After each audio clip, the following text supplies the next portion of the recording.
Welcome to today's webinar session on how to write cold emails that actually get replies. And as we can see on the chat, we don't need to tell you guys that cold emails are tricky right now. Let me break down the actual numbers for this year, 2025. The average cold email reply rate is 4%. Some are saying less, on average about 4%. Our inboxes, they're overloaded and everyone's getting pitched at the same time and nothing's really cutting through the noise. But here's the thing, and it's really important. It's not that cold emails don't work anymore. It's that bad cold emails don't work anymore. And the generic intros and recycled templates, that email of, hey, just checking in to see how it's going over at company ABC, the buyers see right through that stuff and they just hit delete. So question is, how is anyone still seeing results? So those who have adopted and are cutting through, they are sending fewer emails, but better emails. And Charlie will point this out in a moment. But when you put in the work up front, your messages are going to land, right when they matter. And that's exactly what we're going to talk about today. So reaching out to a prospect is an art, and we cannot, only rely on AI to do it for us. We need to kind of use it in context, use it smartly, and let it, resonate within our prospects and get their attention. So my name is Tal from the customer success team here at Lusha, and the host for today. With me, we have Charlie Johnson from SalesLoft. She's crushed 150% of quota. She's deeply knowledgeable about how to shape up a cold email. Now she's also teaming up with Lusha and 30 NPC, which is 30 Minutes to President's Club, to share the exact playbook she uses to stand out. Yeah, thank you. I'm looking forward to this, guys, as well. If you guys follow me on LinkedIn, I'm obsessed with email best practices. So yeah, really looking forward to this one. Oh, we met, we started meeting up about a week and a half ago, and I saw a lot of information. So I'm really excited, even for myself, although customer success, but I used to be in sales, and sales is everything, right? Everything's around sales today, even if you're not in sales. Anyways, but yeah, we'll have a lot of stuff to talk about today. And here's what we're going to cover basically. So we're going to walk you through how to prep in less time and stay focused on the right people, how to find the right format that gets those open, read, and replied emails. We will also see how to use how to use the content that can be repeated without sounding like a robot, which is, of course, kind of be super non-personal, using those templates or random templates. Staying top of mind while using high converting Lusha signals. And this is also important. We spoke about this, Charlie. Basically re-engaging with, I just changed the slide. Re-engaging with past prospects who didn't actually buy from you when you guys last spoke. But, when you keep on checking in, they will remember your solution when the time comes and they want to revisit the same kind of services. And by the way, we also spoke about this. This is free data. It's sitting in your CRM, and it's really, really important. And last but not least, how to use AI to test, improve, and scale the outreach without losing that human touch. So, whatever your role is, as part of the go-to-market team, there's a takeaway in here for you. So the market has changed and outbound has changed. And for that reason, we have Charlie today. Looking forward, Charlie, to hearing from you about how you shape your day and your outbound motion. I'm going to stop my screen sharing and then hand it over to you to share. That's good.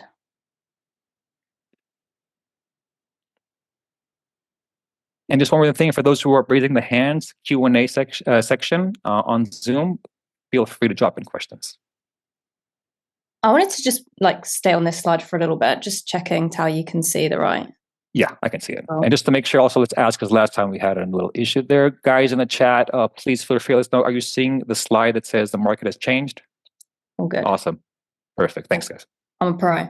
The market really has changed. You know what? You see this a lot out there. The outbounds change, prospecting change, but it has massively. And it's not just the fact that us as sellers have actually got a lot better at our emails. If you look at email best practices from a couple of years ago versus now, the quality is a lot better.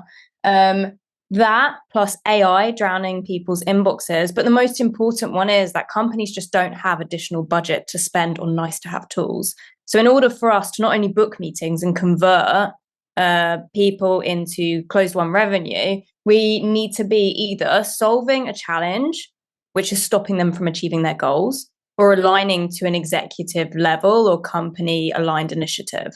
It wasn't the case before. I could spend most of my time on tier one accounts, create an ROI about a nice to have, and that you could increase revenue by this amount and it'd be fine. Whereas in this market, if I go to a company who is focused on profitability and reducing headcount and making their team more effective, if I'm like, oh, you can make more revenue, they're going to be like, this isn't something we're focused in. It's not aligned with a specific initiative. So this has changed. And with this changing, how we approach our outbound has to change as well. And talking about time management and how to segment accounts, I always thought was a little bit of a duller type topic. But moving into today's industry, like it's probably one of the most important parts that you need to nail in order to increase your response rates. I saw people talking about like they have 61, 75% open rate, but only 1% reply rate. This might not be because your emails are bad. This could be because you're reaching out to the wrong person at the wrong time. Someone reaches out to me with something that's irrelevant, I'm probably not going to reply, right? So it's how we're spending our time effectively on the accounts that actually matter. And you guys have probably heard of different tiered accounts, tier ones, tier twos, tier threes. And as I mentioned before, previously, I'd spend a crazy amount of my time on tier ones, maybe like 90% of my time on tier ones, because I could prove an ROI and I could convert that into a meeting and close one revenue. These are big, juicy accounts that are going to help me hit my quota. But they have longer sales cycle and they're way harder to book, but also from an AE perspective, they're way harder to convert into a close one opportunity. So I'm only now spending maybe 30% of my time on these tier one accounts. My research is quite time consuming. They are a tier one account. And it's super personalized, not just on the individual level, but the business initiative level. I can't just say, hey, you moved into a new role and I guess this is your focus. It needs to align with something on their annual report, something they've posted about in their investors report, whatever it might be. It needs to be really high up. So naturally, it's quite time consuming. And when I say research time, I mean per account and contacts, not 30 minutes per contact. Tier two, good fit. They're the run rate in my AE pipeline, right? I'm going to spend maybe 20% of my time prospecting and 10 minutes researching. I'm going to use trigger personalization, semi-personalization, and within Lusha, you can get a ton of these signals kind of fed to you around what's going on within that company. Tier three, don't really spend a huge amount of time on these guys. 5%, 2 minutes research. They might be a potential bad fit, so I don't want to waste too much energy on them. And where I'm seeing most of my time spent in today's market is these signals. And for those who don't know what a signal is essentially an account or contact who's more likely to reply based on certain things with what's happening within that company. Maybe they've hired new leadership, like a new CRO or a new VP of engineering. Maybe they've just had funding and it mentions something specific. All these kind of things. Maybe they're used to be a champion customer and they've moved to a new prospect company. All these things that are shouting at me, like, I'm not just more likely to reply, I'm more likely to purchase your solution. That's a signal. And although this says 45% of my time, I'm probably going to see that increasing and increasing as time goes on. And I'm seeing a lot of companies spend way more time on signals rather than focusing on tier one, two, and threes. What's great about this, and then this is probably most of my pipeline right at the moment as well, my research time is a lot less because that signal that's getting fed to me through Lusha, as an example, that's what I'm going to personalize my email with. So I don't need to spend a crazy amount of time on personalization. Treat them like inbound. And again, I mentioned signal-based personalization. Would like to know from the chat, how many people are tiering their accounts effectively? Me. Didn't know about tiering. Never thought about it. Yeah, okay. Yeah, because I used to tier my accounts. Did I do it well with good research, why I'm reaching out to them, how I should be approaching them, mapping out the stakeholders within that account?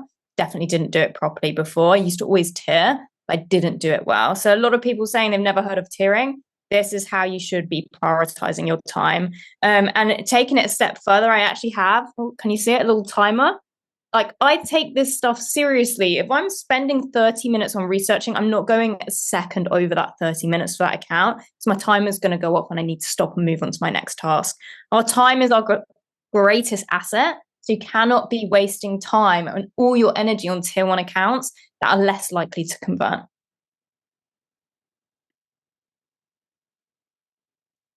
So these are kind of the main places that we're going to kind of research day to day. I'll let Tal talk a bit more about the Lusha signals shortly, but we're also going to places like LinkedIn, hiring trends, team maturity. We're looking at their website, things like product launches, case studies, target markets, CRM, past opportunities, probably one of my favorite parts within your CRM data. If you guys aren't creating closed lost lists within your CRM and using Lusha Engage and templates within Lusha to reach out to them at scale, then you are missing out. I guarantee if you've not done this, there is easily about 5 to 10 meetings in your CRM just from using this. So create a Lusha Engage sequence with, and we'll go into some of the examples later, but this is a huge one that you can do it. And then Google funding, exec interviews, press releases. Am I going to do this level of research for a tier 2 and a tier 3? Probably not. I'm going to be doing higher up initiatives when I get to those like higher tier 1s and things like that. Cool. So we've spoken about some of the time consuming. I'm just going to go back to this one. We've spoken about like this can be quite time consuming. And I want to show an example of how I would research a tier 1 account. Now, you guys probably don't want to sit there for 30 minutes watching me live research a tier 1 account. So I'm gonna crop it down to maybe a minute or so as to how I targeted and got into one of my tier 1 accounts.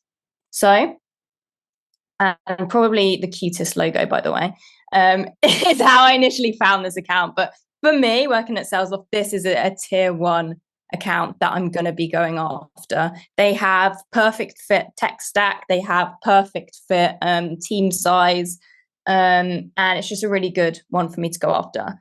They had no signals related to it. But I'm still going to go after this account because if I convert them, I'm going to hit my quarter target, which is kind of a big thing, you know. So when I go into it, I'm going to quickly go into looking at initiatives, company level initiatives. I'm looking at the financial health report. And what I'm going to do from here, because in reality, I'm not going to read all this, I'm going to control find, and I'm going to do areas that I know are important or trends within companies I know are important for them to want to buy our solution. You can get all this information from any inbounds you're getting. You'll probably see a trend amongst like why they're coming inbound.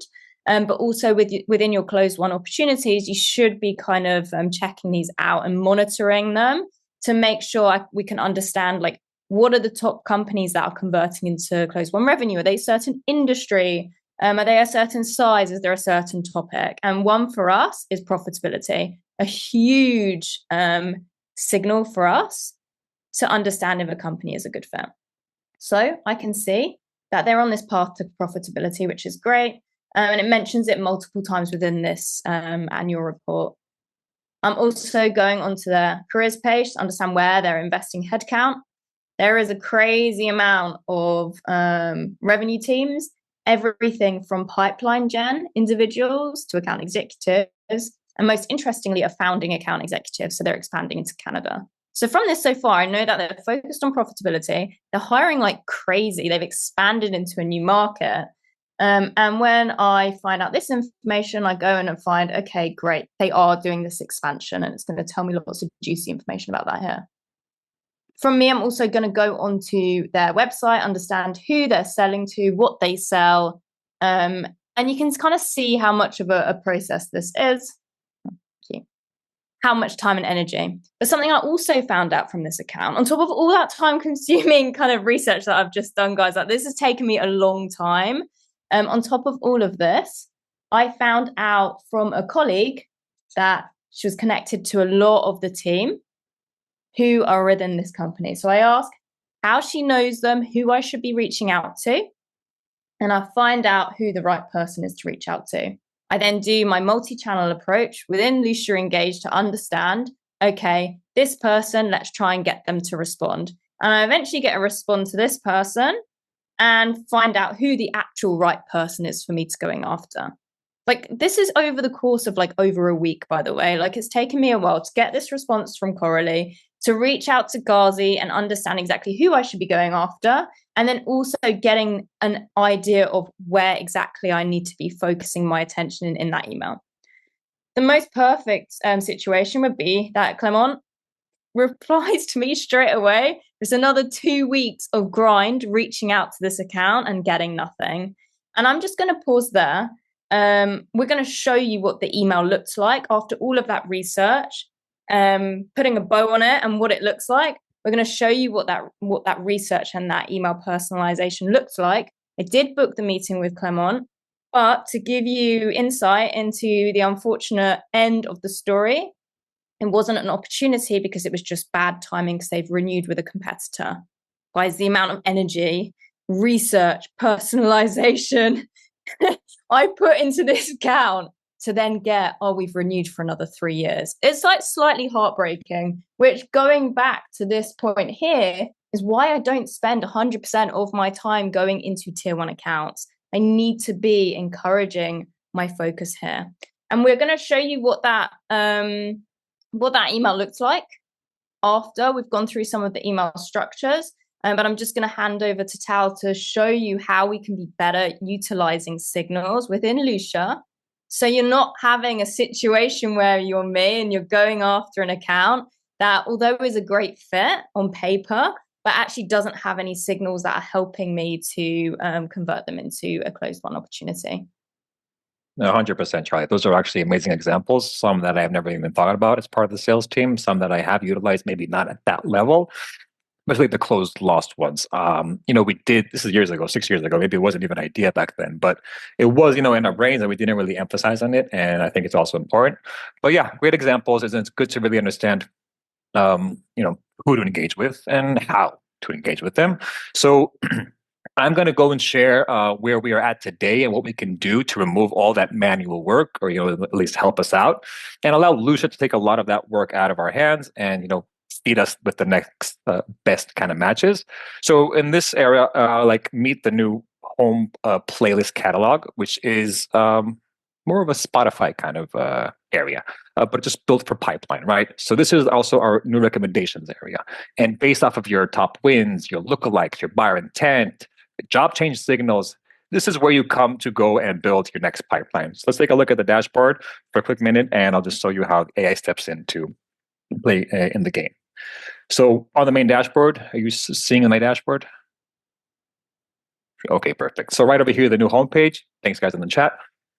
Not visible for you guys yet, but will be released shortly, is an AI recommendations based off of signals or at least your systems or your searches. So it's just part of what is going to be released. But at the moment, first step is going to be contacts based off of your CRM and companies based off of your CRM, and also similar to the contacts that you have revealed and similar to the companies that you revealed. On top of that, well, like I said before, we'll be adding the intent signals and job changes and growth for companies.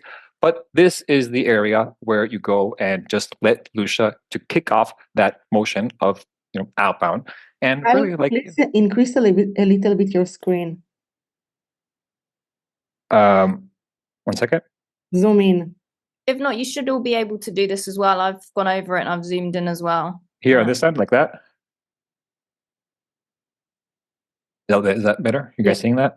Yeah. Okay, perfect. Yeah. So yeah, contacts based on your CRM, based off your company's contacts, and similar to the contacts that you revealed.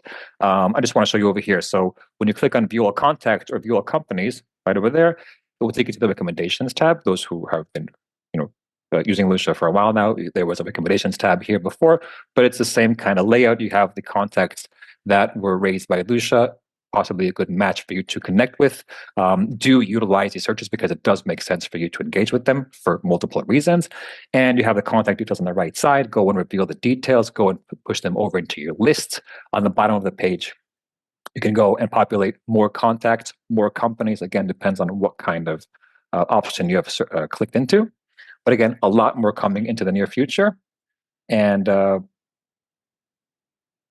by the way, just an FYI, you guys can sign up for Lusha for free and just get a taste of all this juicy stuff that will, kickstart your pipeline.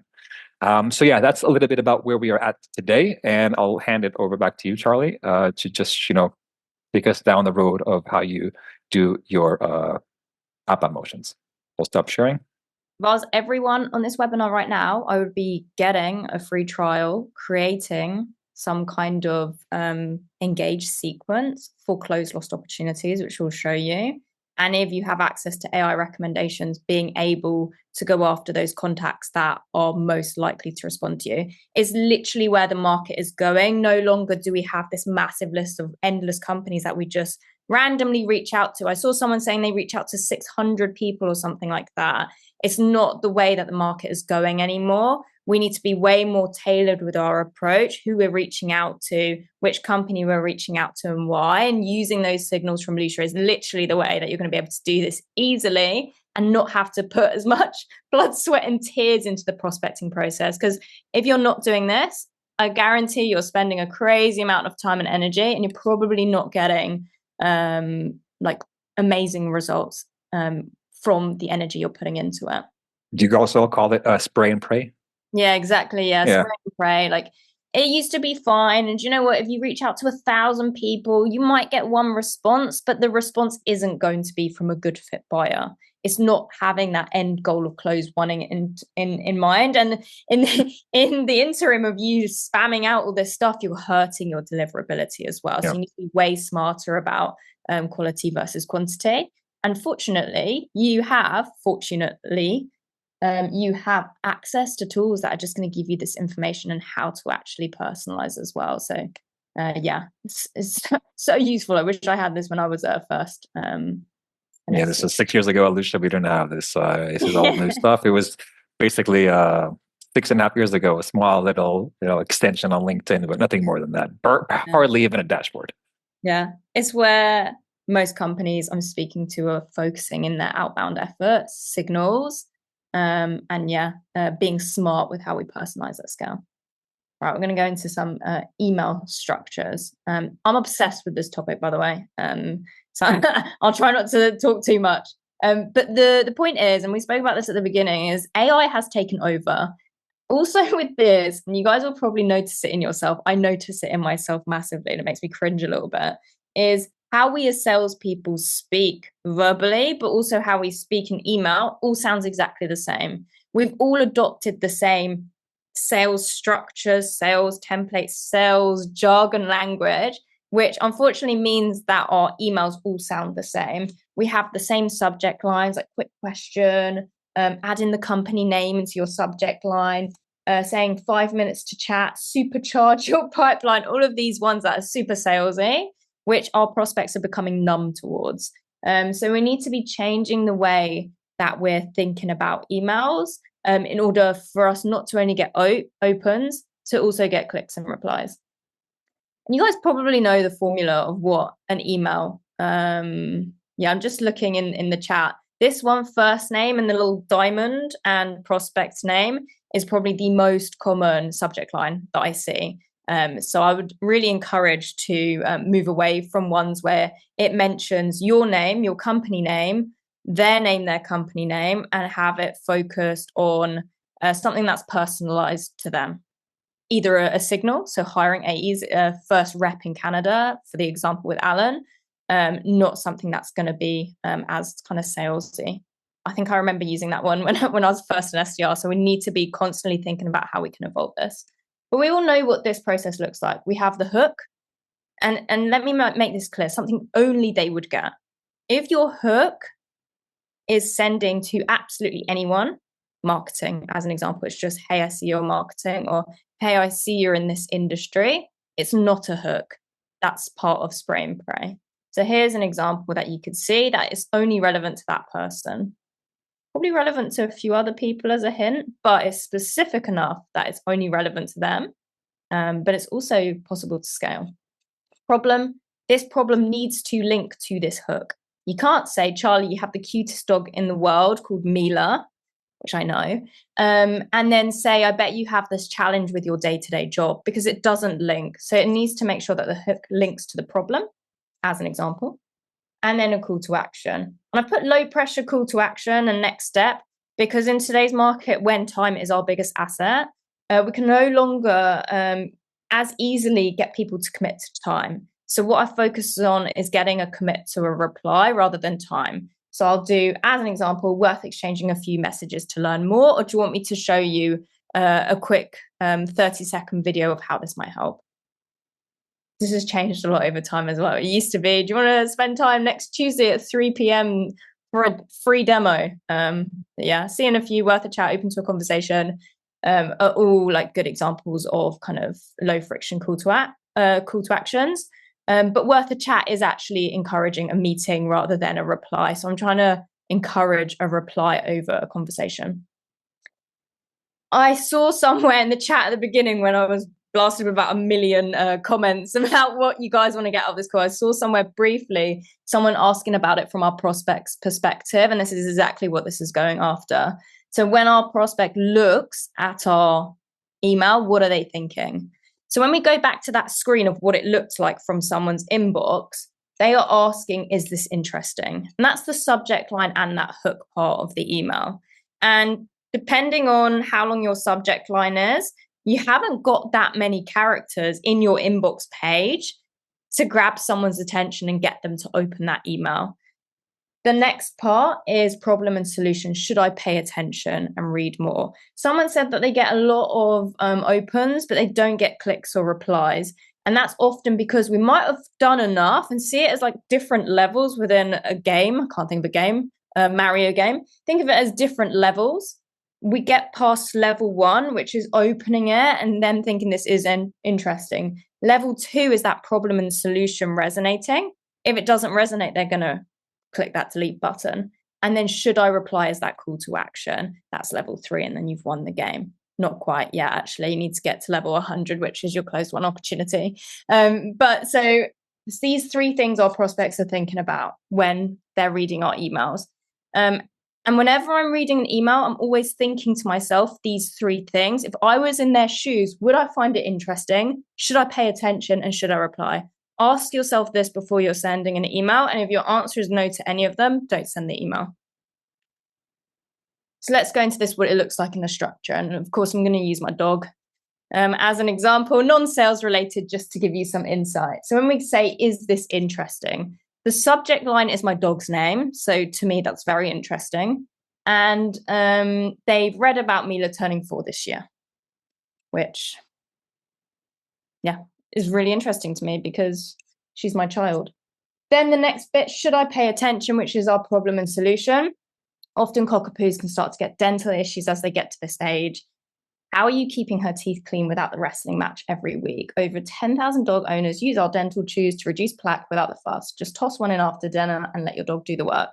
If anyone has a dog, I think maybe 1% of dog owners brush their teeth. I've tried it, those little finger things in her mouth, and it's just, she just eats the toothpaste, doesn't really get into her dogs and kids. Get one of these for your kids as well. But I don't recommend. Okay, someone's the 1%, which is great for you, but 99% of people don't brush their dog's teeth. I've tried and I can't do it. I think this could save a few battles. I'd probably edit this further and be like, here's a link if you want to check out the reviews, so they can go directly to that link and look at the reviews. Is this interesting? Yes. Should I pay attention? Oh my goodness, yes, I need to sort her teeth out. My vet's always like, you need to brush her teeth. And I'm like, yeah, I know I need to. Should I reply yes? When writing this example, it was so impactful to me that I actually went online and I bought some dental sticks and some powder that I can put into her food to help them reply. It's a personal business objective for me, a company initiative within Charlie's household to get a dog's teeth clean. So it's a good example of, what it looks like for a good email. And those people who have a dog at a certain age, guarantee you've at some point in your life thought about this dog cleaning experience as well. Like it's an example. Like no one can actually find out that my dog is 4 years old. It was just an example to show you for the sake of this webinar. Right, let's take a step back. Right, we've just learned how to write an email structure. We can also now know the research that we did for that company, Alan, with the really cute polar bear. And now we're going to show you what that email looked like in practice.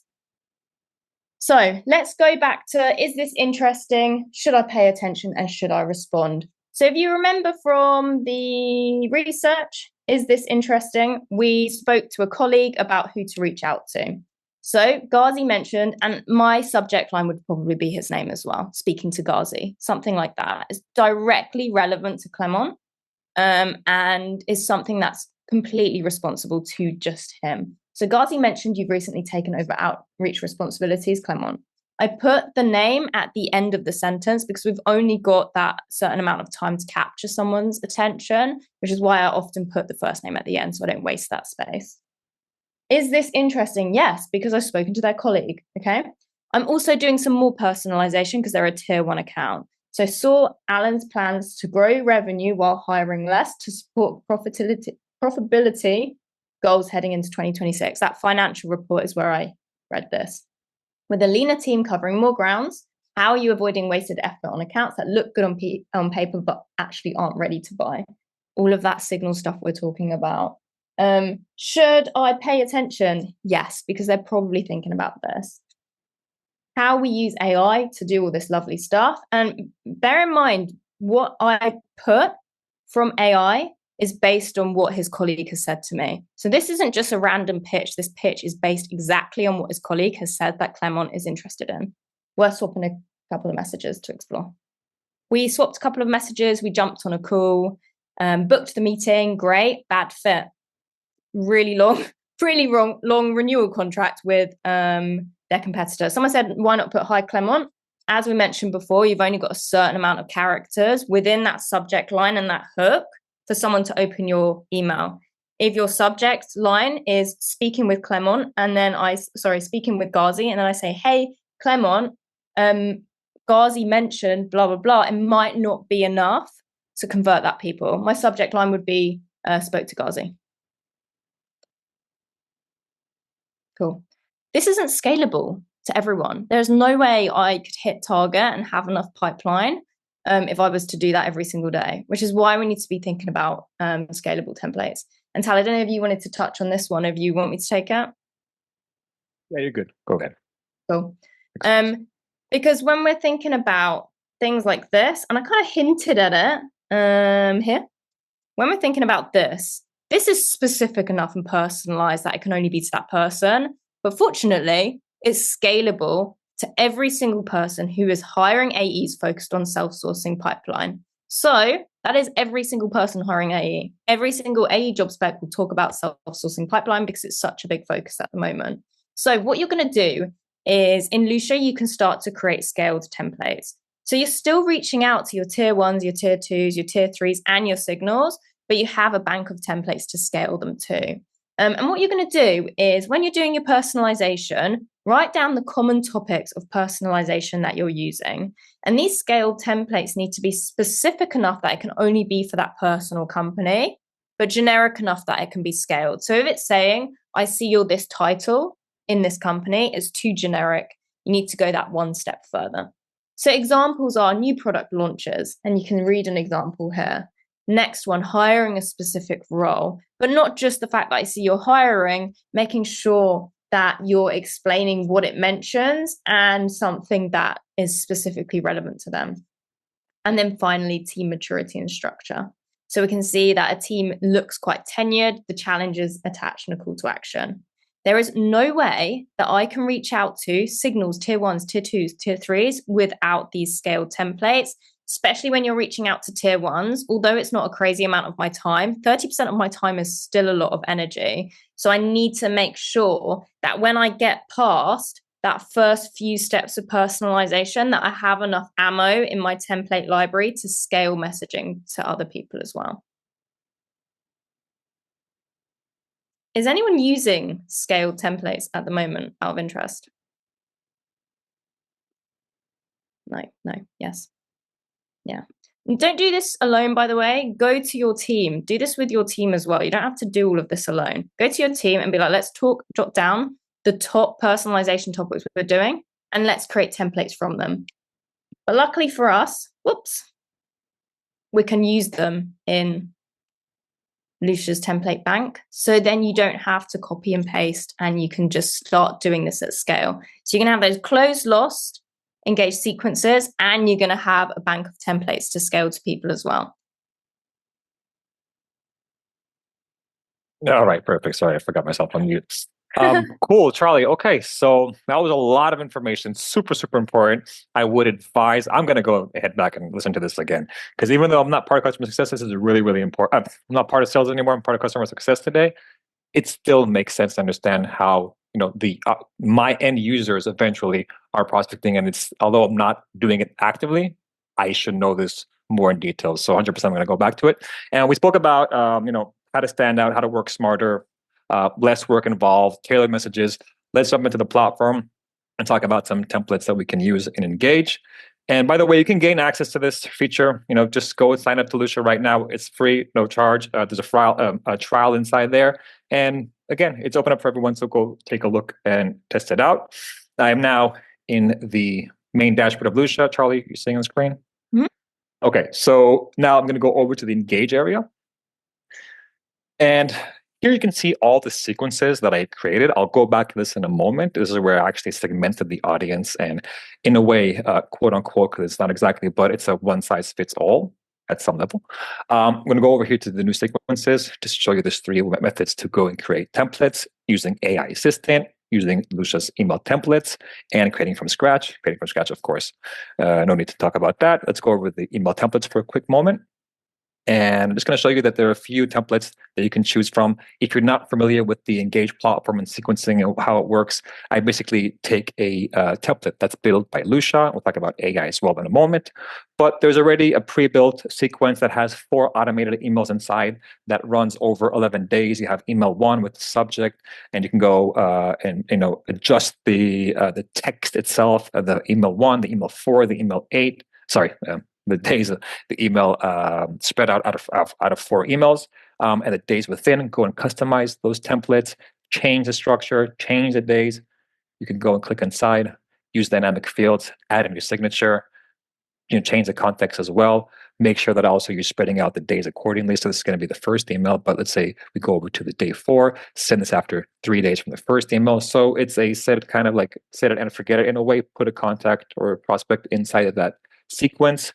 Again, we'll talk about it in a moment, the segmentation and putting them into the relevant sequence. But here you have it, and you can go and customize it and start to use it in your daily routines. I'm going to go back 1 second and just show you a quick moment the AI sequence. So you have the templates that you can use. You can use the AI assistant, kind of create the purpose. 1 second. The purpose, the voice of tone, and the context that you want to add inside of that. Feel free to go and use it, and Lusha will then go and generate a couple of templates for you according to the message that you added. And then from there, go and fine tune it according to your needs. I'm not going to wait for this right now. It's another couple of seconds. But the important part is here, right over here. So basically what I did is this. And we spoke about this. There's intent, there's job changes, there's funding, there's technologies, and there's also the general kind of outbound. But I segmented my audience. I created 4 sequences that are around the reason as to why I am connecting with them, if it's intent, funding, technologies, and job changes. And in each of those emails, I'm talking about, I see that you guys are in the market. For example, this is a random kind of use case. Congratulations on the funding. I see that you guys are using technologies. This is relevant to them. It's not, hey, at company ABC, 1, 2, 3, 4, 5, 6. We've seen that. We're going away from that. So you want to personalize your outreach. So you can have a one size kind of fits all in in an area, right, around the intent or funding, like I said, but even go a little bit deeper. So I know I said one size fits all, but in a way, you can go a little bit deeper and kind of like segment and have sub-segmentations. So in the topic or the wording inside these emails are intent and the title itself, and also in finance industries, right? So I'm talking about all those in that sequence, or intent, VP, and expansion. I'm going to expand my companies that I already work with that are now looking into intent or into my services as well. So they're going to want to grow. More than that, intent and funding together to the RevOps team. Funding plus job change. We're congratulating them. Nice milestone. There's a lot of important details inside of this.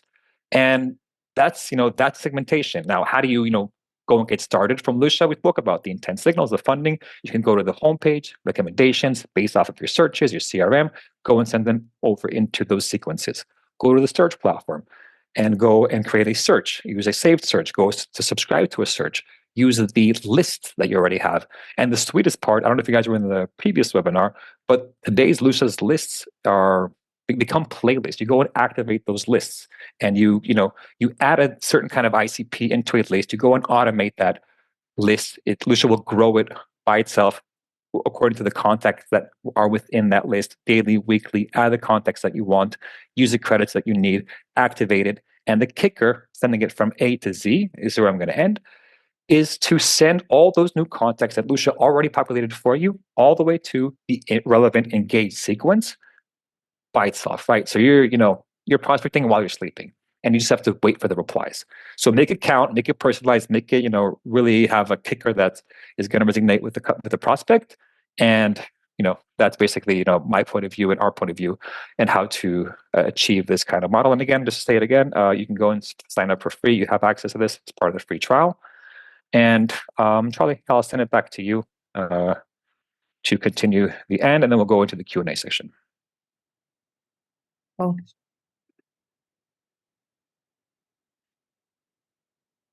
I'm going to go over this pretty fast, just because most people need to be utilizing AI today.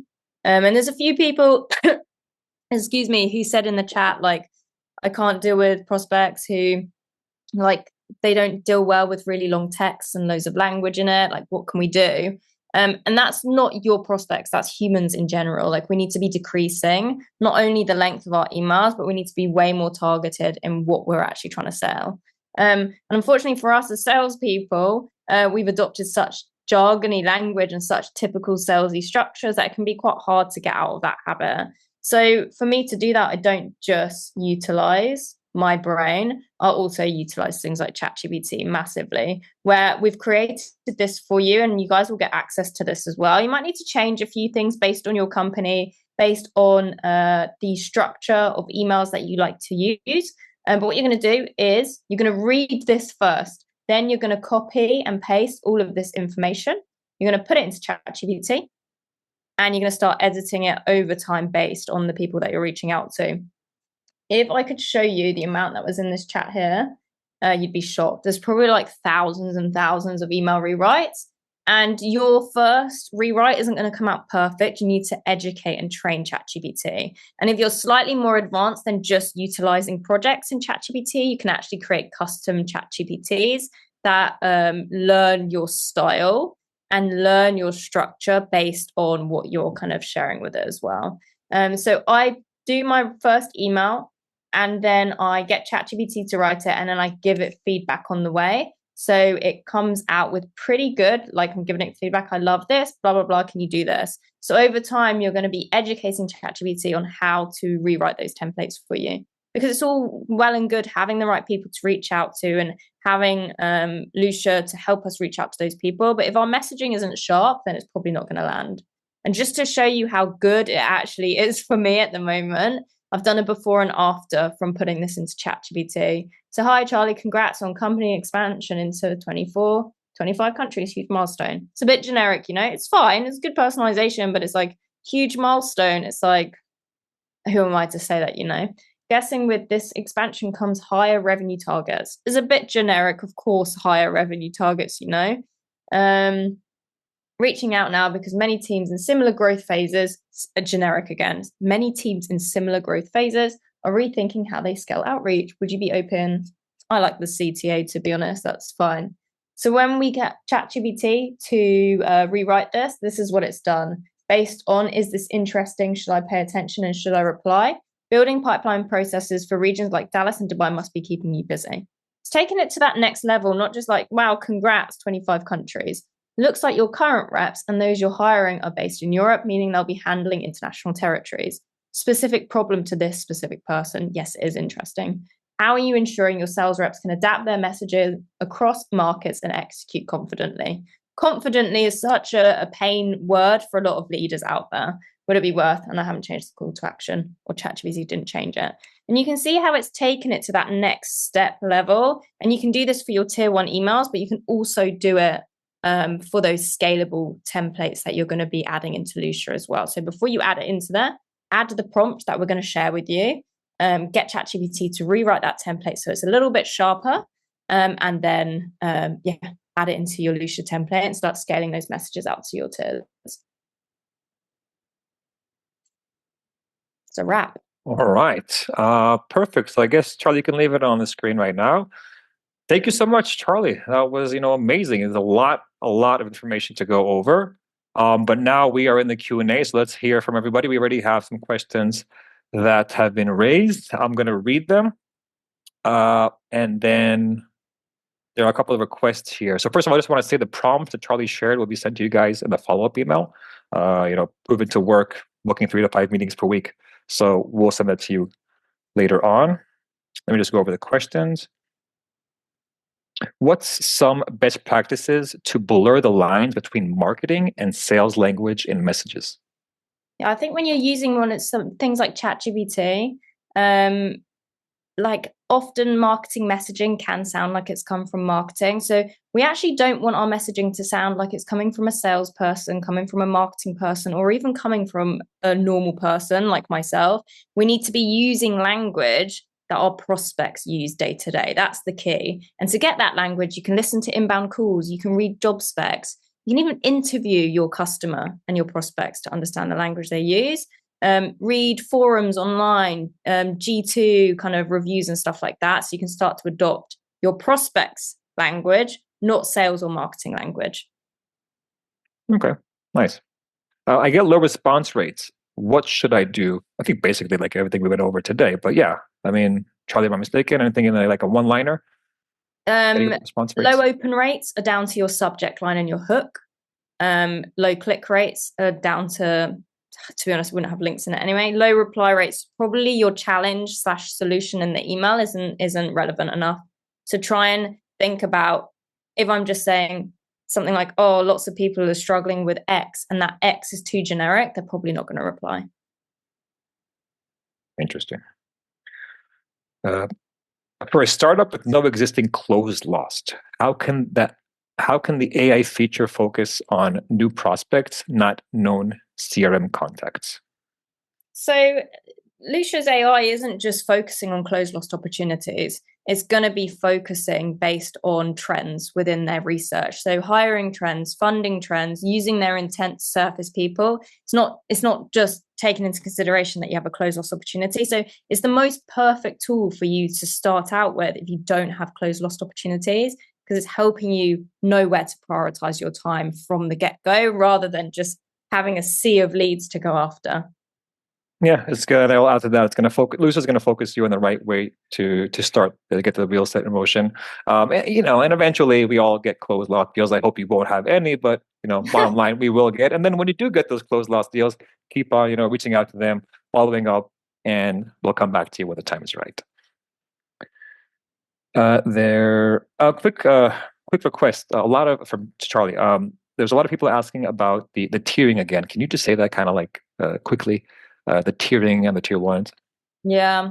So tier 1 is something that's going to help you, and it depends if you're an AE or an SDR, right? For me, a tier 1 is something that's going to help me hit my quarter target. So something that's high in revenue and a good fit on paper, but I'm taking a risk with them because I don't know if they're going to convert. So for me, that might be like a 200K kind of opportunity that I'm expecting from them. A tier 2 for me might be a certain size in their sales team and a specific tech stack involved. Tier 3, I'm not even sure if they're a good fit. And then signals, where I'm spending most of my time because that's where I'm focusing on those trends with hiring, funding, AI intent. Those are the people most likely to convert, but I'm still not going to neglect my tier 1s and tier 2s because I still could convert from them. I love this next one. I know this is a how to write cold emails. How to write cold emails that get replies. But what would you recommend? Call first, then follow up with an email, or email first and then follow up with a call? I love this one. I think you just have to test on data from yourself. You can't ask me, who sells to salespeople in a specific industry from a specific country into a different country, what works best, because it's going to be very different for the persona you sell to, the geographies you go into. Exactly. So you need to just test it. You just need to test it. As a winner did outbound cold calls. Really cold calls. Like, who are you? I don't know. This is way back in the day. But yeah, we were fighting between, against the sharks. But yeah, it depends. In Europe, there's certain places that are more sensitive about, direct cold call, and would rather you send an email first and then pick it up. And then other, areas, vice versa. So yeah, it's a good question that always gets asked when you kind of meet up with sales team members. Can we use Lusha Signals having the free version? Yes, you could. It could be there's some kind of limit there, but all the signals, basically today, everything is pretty much open to all our users, free users as well. So you can test out the signals and the sequence, and yeah, there's a lot of things to test out. It's super simple. Go take 45 seconds of your time, sign up, and you already see it. And by the way, just a side note here, I'll talk about it towards the end. We have an academy that I built as part of the customer experience team with Marine, and there's a lot of content there that will just teach you everything about Lusha in short, pre-cut content, or like on demand, videos. So this one is for me. What if we cannot link our CRM to get AI recommendations? Lusha AI playlists offer a variety of recommendations based on your ideal customer, your searches, and soon intent signals and more. So the fact that you don't have the CRM integration doesn't mean that you're stuck and you can't do that. What you could do is you can export those companies and contacts from your CRM and kind of run them through Lusha. So, like for example, the companies, you can go and export the list from your CRM, go and upload it in mass into the search platform on the search platform in the company area, and then you can kind of get companies that are first of all already looking. I mean, those are the companies that are in your CRM, and then Lusha from there will take it to recommendations, right? So that's going to be the fastest way. And you could do that. You're not stuck if you don't have the CRM integration.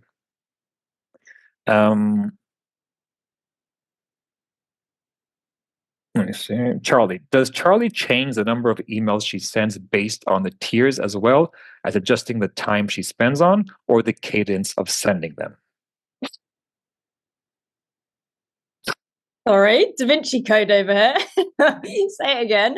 Does Charlie change the number of emails she sent based on tiers as well as adjusting the time she spent on them? So time spent on them, you spend more time on the higher ones, but you also change 1, 2, 3 emails. It depends, like if accounts that I'm going after, if I have a lot of signals that week, I'm actually spending way more time on signals at the moment just because I've had an influx in companies who are hiring and doing things like that. So if I do have a quieter period, it kind of just depends on the signals that I'm getting from my prospect accounts. I've only got like 150 accounts in my name.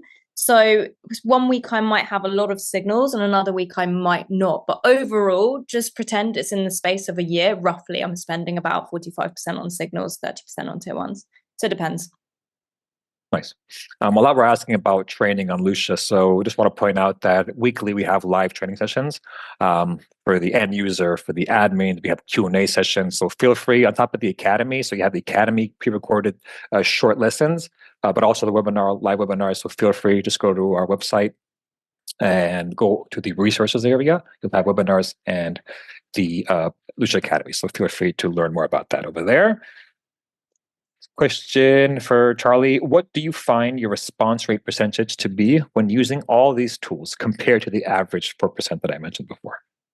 My reply rate's probably about 13% at the moment. Signals, it's way higher. My signal reply rates versus my tier ones are like, my tier ones are probably like 9% and my signals probably like 13 to 15, I would say.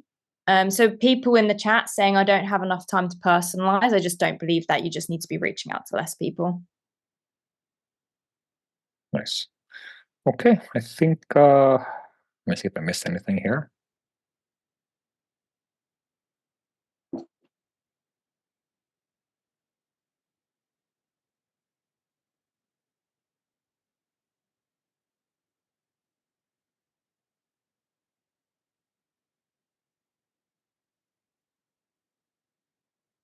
One second, I just read it. I got to reread it.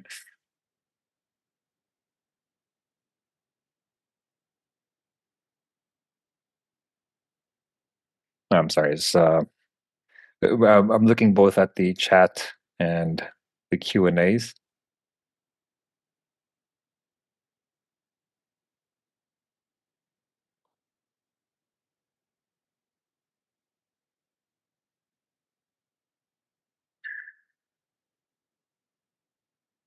So Tal just mentioned using signals like technologies prospects use. What is the level of accuracy of those? I mean, level of accuracy on intent, I think after using it on our end, for our customers, I haven't heard any kind of pushbacks on it. Lusha uses in front of the firewall, behind the firewall kind of technology, and uses third-party platform, vendors as well. But yeah, I mean, it's a system that you use to really understand, if it's relevant for them, if it's not relevant for them, are they using or not using? By the way, we spoke about using technologies, but also there's an option to exclude, right? So are they not using a certain kind of technology? But yeah, I mean, level of accuracy, I haven't heard any complaints. I think there's not a better answer than that. Okay, cool. So I think we're good to wrap it up, everybody.